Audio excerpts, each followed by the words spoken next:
একটা প্রস্তাব পাঠাচ্ছি যে ওইখানে কৈলাসহরের শহরের ভিতরে যে জেলের জায়গাটা আছে এখানে ডিএম অফিস করা, প্রশাসন যাতে মানুষ সুবিধা পায়, প্রশাসনের কাছে মানুষ অফিসটা যাতে কাছে থাকে, জনগণের প্রশাসনিক সুযোগটা যাতে তাড়াতাড়ি নিতে পারে, তার জন্য এখানে উপযুক্ত জায়গা।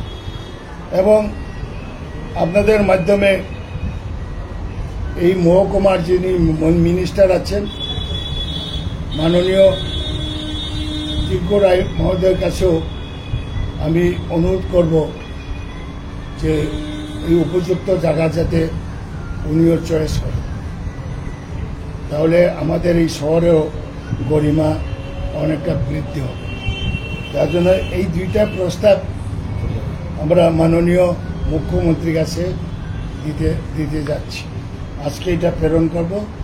আগরতলায় গিয়ে আমি আবার নিজেও সাক্ষাৎ করব। আগামী 19 তারিখে বিধানসভা ভবনে এই সম্পর্কিত একটা সেমিনার আছে। রাজ্যের 60 জন মন্ত্রী এমএলএকেও ইনভাইট করা হয়েছে। আমিও সেখানে থেকে মাননীয় মুখ্যমন্ত্রীকে আমি অনুরোধ করব আজকের এই প্রেসে এই দুইটি দাবির কথা আপনাদের মাধ্যমে প্রকাশ করার জন্য আমি দুইটি দাবি আবার একটা হল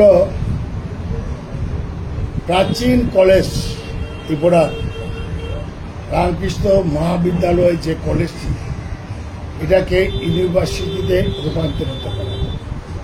2 নম্বর ডিএম অফিসটি যাতে আমরা জেলখানার এই জমিতে যাতে স্থাপন করে, তাহলে সর্বদিক দিয়ে সাধারণ মানুষ খুবই উপকৃত।